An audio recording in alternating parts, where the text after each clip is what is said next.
Hi, Pam England here. This week's audio recording is about the birth story flower and seeds. This topic was inspired by Dana, a birth story tracker in part 2 of our online course, who asked how to counterbalance messages heavily weighted towards worry and medical management with more positive messages, but to do so without making promises or setting up expectations that could fail. So let's begin with the metaphor of a birth story flower. Imagine a flower in a vase between a storyteller and story listener. The telling of the birth story begins with both the teller and listener looking closely at how this birth flowered. You suddenly see the flower in the vase, not just as a daisy, but as a metaphorical birth story flower. Each petal represents a moment of her experience. For example, one petal represents her admission to the hospital, another a cherished memory, perhaps one for an intervention she spoke about. Petals can also hold a place for a belief, emotion, a relationship to our body, our self-image as mother, father, partner, or patient or caregiver, as well as expectations and coping strategies for pain, uncertainty, and fatigue.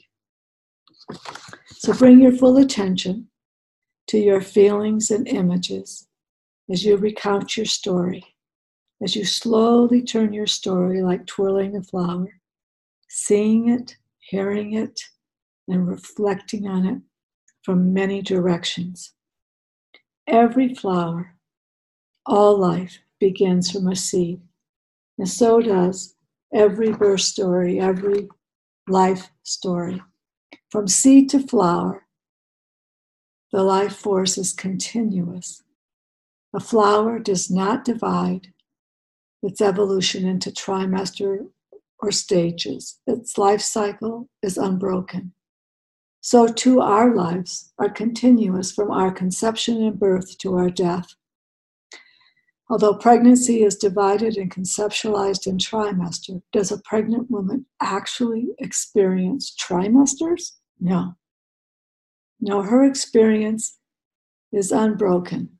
From menarche to conception through ripening, soulful maturation, labor, birth, postpartum, and 1,000 thresholds crossed while parenting a child. It is a continuous unfolding and enfolding of body, mind, and spirit. The telling of your birth story typically begins with the onset or outcome of labor. It is quite natural to begin this way. However, if you only narrate and ponder the events that transpired between the first contraction and the birth of your child, the soul of your birth story may be disconnected from the continuity of your whole life.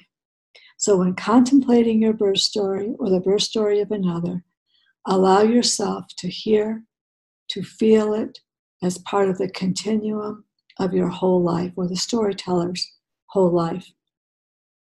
In doing this, you may realize a new depth of meaning, a far-reaching perspective, and that allows you to see the complete heroic journey of your story. The metaphor of story seeds may help you to realize that every belief, feeling, and ideology grows from a seed. Everything is story. From the time you learn your mother tongue, you begin thinking in story. From the moment you wake up to the moment you fall asleep, even in your dreams, you may still be telling yourself a story. Evidence-based research and opinions are ever-changing stories. Your earliest conditioning is held in story, and every story potentially becomes a seed that influences what you believe, what you do, say, and feel about yourself, about the world, about birth in our culture, about parents and babies, relationships, healthcare, everything related to birth, life, and death. Even a birth plan or preferences are not exclusively informed by your reading, but have roots from seeds that were unwittingly planted in your unconscious in early childhood. A lot of seeds lie dormant for decades until something in your life makes them sprout. And then you feel this knowing, this initial belief in the deep part of who you are and what you innately know, trust and fear. So when you wonder, how did I know to do that or to mistrust that? Or what makes me judge this or feel such an aversion to that? Try tracking your birth story, your beliefs, back to its tender beginnings. See if you can discover the seed of your feelings or assumption. This is a tender look within, not a critical one, not an analytical one. This is tender to look back and to see where in your long meandering journey that brought you to now, this seed might have been planted. And if you have an aha moment, notice how, getting to the seed can help you understand your feelings about yourself and what happened, and also help you to have a little mercy for yourself. So it is impossible for humans to come to pregnancy, labor, and the transition to parenthood without expectations or aversions, without a little anxiety or worry. All of these are part of the journey. They are part of the rite of passage. Perhaps the search for or discovering the counterbalance to worry, doubts, fear, and trying to achieve a desired outcome that Dana was wondering about is not found in merely trading difficult birth stories for positive birth stories.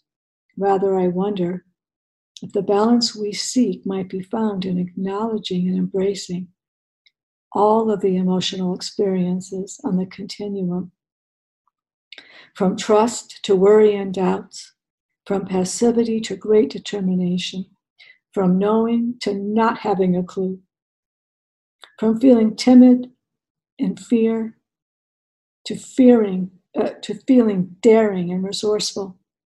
Inner balance might come when we can acknowledge the whole continuum of possibility in the life-growing, life-giving body and in the birth room, and with making plans while flexibly responding to uncertainty and surprises, of being able to imagine and hope for one thing and yet be responsive to the unexpected with as much grace as possible in the moment.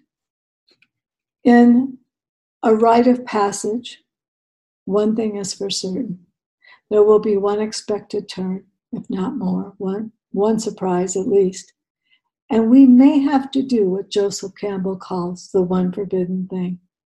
So what if, instead of trying to avoid this and to idealize birth, we embraced the whole continuum as a possibility, as part of the rite of passage, instead of thinking that an ideal birth should have no surprises and should not take us to our edge. These story seeds and promises of expectations could be defined as opinions or assurances that are framed in such a way that it sounds like it's the absolute truth, a promise, especially to the uninitiated who want reassurance. Promises are often presented as catchy cliches or absolute statements such as, your body is made to give birth. Or maybe if you think of contractions as painful, then they will be painful. Think of contractions as rushes. So seeds of promises and expectations can be blown about in the fragments of birth stories that are kind of in the air. They can come from our own imaginations, our own idealizations. They can be planted by anyone at any time. Nowadays, they're often planted in catchy cliches and in what I call fantasy birth sharings and classes, which I myself used to teach before my own initiation and return. Catchy cliches sound good. They feel assuring. But later, when they aren't true for a trusting soul, that person may wonder, what is wrong with me? Why didn't I feel empowered or powerful? Really? In the throes of labor, the depths of labor land, labor might not feel all that empowering. But when the expectation and the images of labor being empowering or yourself being powerful go unquestioned, you may feel later that you failed or were weak or feel ashamed. So think about the kinds of assurances or promises you have heard or maybe even said yourself. Here's another way seeds of positive expectation can be planted. A woman told me she worried that she might have a cesarean because the doctor said her amniotic fluid was low. She was planning to birth at a birth center, so she asked her midwife to tell her about cesarean birth so she would know what to expect.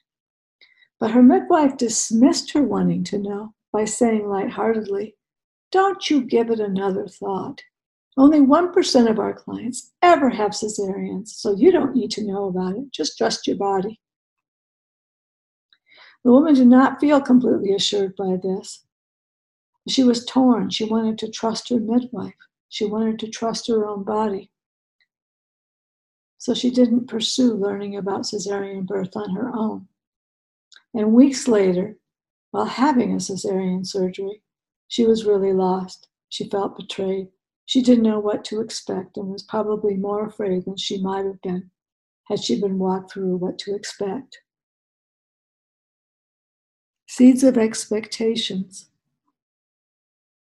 are often already in us or in the air when they blow into our garden.